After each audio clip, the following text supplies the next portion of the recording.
Hello friends, तो हम आ चुके हैं 14th लेक्चर लेके वन वर्ड सब्स्टिट्यूशन का।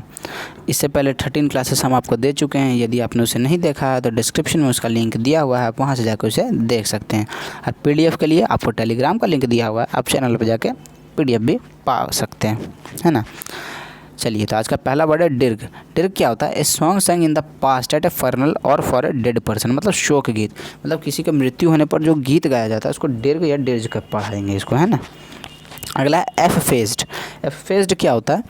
Remove completely from recognition memory or remove by or as if by rubbing erasing, पोंछ कर मिटाना, किसी भी चीज़ को कंप्लीटली मिटा देना, पोंछ कर, उसको क्या कहेंगे? एफ फेज्ड कहेंगे। क्या कहेंगे? एफ फेज्ड कहेंगे। ईगोटिस्ट। ईगोटिस्ट क्या होता है? A person who is excessively conceited और एब्जॉर्ब्ड इन देमसेल्फ, अहमवादी, एक ऐसा व्यक्ति जिसको जो खुद को बहुत मानता हो, है ना, खुद ही के बारे में बोलता हो, तो क्या कहेंगे? ईगोटिस्ट कहेंगे। अगला है एलिजिबल। एलिजिबल क्या होता है?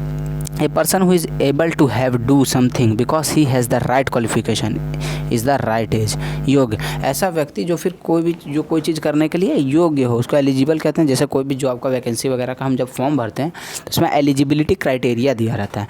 एलिजिबिलिटी क्राइटेरिया क्या होता है कि जो भी इस क्राइटेरिया के अंदर आते हैं या फिर जो इस क्राइटेरिया के अंदर सही बैठते हैं वही लोग फॉर्म भर सकते हैं, तो वही होता है एलिजिबल, जो कि उसके लिए योग्य होता है। अगला इमेंसिपेशन। इमेंसिपेशन क्या होता है? Freeing someone from the control of another, मुक्ति। इमेंसिपेशन मतलब सीधा मुक्ति। अगला है एम्बेजलमेंट। एम्बेजलमेंट क्या होता है? The act of stealing money that you are responsible for और that belongs to your employer misappropriation of money, मतलब गबन, मतलब यदि आपका कोई एम्प्लॉय या फिर कोई भी जो डिज़र्व करता है वो मनी और आपने उसे नहीं दिया है, उसका खा गया, तो उसको क्या कहते हैं? गबन कहते हैं। इंग्लिश उसका हो जाता है एम्बेजलमेंट। क्या हो जाता है? एम्बेजलमेंट हो गया। एम्बेजलमेंट मतलब गबन। अगला एमेरिटस। एमेरिटस क्या होता है? One who is honourably discharge from service, अवकाश प्राप्त, मतलब ऐसा कोई जिसको इज्जत के साथ डिस्चार्ज किया होगा, मतलब छोड़ा गया हो काम से, उसको क्या कहेंगे? एमेरिटस कहेंगे। अगला है एन्युई। एन्युई क्या होता है?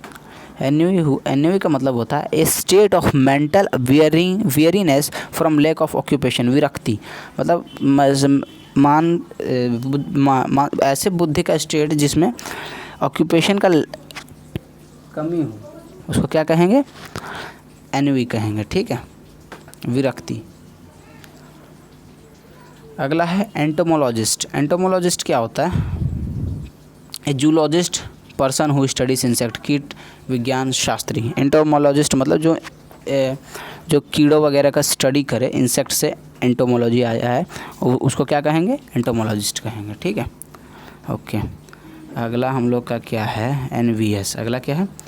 एनवीएस। एनवीएस मतलब क्या होता है? Feeling of discontented aroused by someone else possession or qualities, मतलब ईर्ष्या, किसी से जलन होना उसकी क्वालिटी से या फिर उसके पास जो भी है उससे, है ना।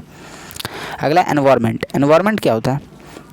The conditions that affect the behaviour and development of somebody और समथिंग, वातावरण, मतलब जो भी आसपास का वातावरण रहता है किसी का भी, जो उसका बिहेवियर को डिफाइन करता है या फिर अफेक्ट करता है, उसके डेवलपमेंट को अफेक्ट करता है, उसको क्या कहते हैं? एनवायरनमेंट कहते हैं।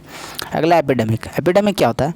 A large number of cases of a particular disease happening at the same time in a particular community, महामारी, जैसे कोरोना आया था तो उसको एपिडेमिक इसलिए कहा गया है क्योंकि उसके बहुत सारे केसेस एक ही टाइम पर आ रहे थे और उसका भी कुछ उपाय भी नहीं मिल पा रहा था, तो एक महामारी था जिससे हम लोग अब कुछ हद तक, बहुत हद तक उभर चुके हैं ना। अगला एपिग्राम। एपिग्राम क्या होता है? ए short poem phrase that express an idea in A clever और अम्यूजिंग वे, चुटकुला। एपिग्राम का सीधा मीनिंग है चुटकुला, है ना, जो किसी भी स्टोरी, एक पोएम को या फिर कोई भी फ्रेज को एक एंटरटेनिंग तरीके से बताए, उसको क्या कहेंगे? एपिग्राम कहेंगे। ठीक है। अगला है एयूलॉजी। अगला क्या है? एयूलॉजी। एयूलॉजी क्या होता है? प्रशंसा भाषण, a speech or piece of writing praising somebody something very much, मतलब एक ऐसा स्पीच का पार्ट या फिर ऐसा कुछ लिखा हुआ रहता है जिसमें किसी को या फिर किसी चीज़ को बहुत तारीफ़ किया जा रहा हो, उसको क्या कहेंगे? इयोलॉजी। अगला है एयूफेमिज्म। एयूफेमिज्म क्या होता है? An indirect word or phrase that people often use to refer to something मतलब व्यंजना, मतलब कि एक फ्रेज टाइप का, एक मुहावरा टाइप का जो लोग यूज़ करते हैं, इनडायरेक्ट, वो जो सीधे सीधे नहीं कहा जाता है, इनडायरेक्ट तरीके से जो लोग कहते हैं उसको क्या कहेंगे? एयूफेमिज्म, एयूफेमिज्म, व्यंजना। अगला एक्सपोज। एक्सपोज क्या हो रहा है? Embarrassing or unpleasant to make known to the public information that was previously known, बेनकाब, मतलब ऐसा कुछ जो पहले लोग नहीं जानते हों लेकिन अब पब्लिक के सामने आ गया है, जो कि एम्बेरसिंग हो, मतलब अच्छा ना लगता हो, है ना, उसको जब एक्सपोज कर दिया, बेनकाब कर दिया जाता है, तो वही बेनकाब का मतलब होता है एक्सपोज, है ना। अगला है फैबल। फैबल क्या होता है? Only to a few people और that was meant to be keeped a secret traditional story, मतलब कल्पित कहानी, ऐसा कोई कहानी जो कुछ लोग ही उसका मीनिंग जानते हो, या फिर वो इमेजिनेशन से बनाई गई हो, है ना, उसको क्या कहेंगे? फैबल कहेंगे, कल्पित कहानी। अगला क्या है? फैंटेसी। अगला क्या है? फैंटेसी। फैंटेसी क्या है? That teachers a moral lesson. एक minute. A pleasant situation that you imagine but that is unlikely to happen. कपोल कल्पित, मतलब फैंटेसी ऐसा होता है कि एक सिचुएशन जो आपको सुख दे रही हो, जो आप इमेजिन कर रहे हो, लेकिन वो असली में ना हो, उसको क्या कहेंगे? फैंटेसी कहेंगे। अगला फैसिस्ट। फैसिस्ट क्या होता है? A person who supports an extreme political system और attitude which is in favour of strong central government. तानाशाह का समर्थक, मतलब जो सेंट्रल गवर्नमेंट जो सब कुछ कंट्रोल कर रही है, जो उसके पॉलिटिकल सिस्टम को और एटीट्यूड को बहुत सपोर्ट करता हो, उसको क्या कहेंगे? फैसिस्ट कहेंगे। क्या कहेंगे? फैसिस्ट कहेंगे। अगला है फैटल। फैटल क्या होता है? कॉजिंग और एंडिंग इन डेथ, घातक, मतलब ऐसा कुछ जिसका अंत और जिसका कारण मृत्यु ही हो, ठीक है, उसको क्या कहेंगे? फैटल कहेंगे। यहाँ हम लोग कितने अपने 14 क्लासेस कंप्लीट कर चुके हैं, है ना।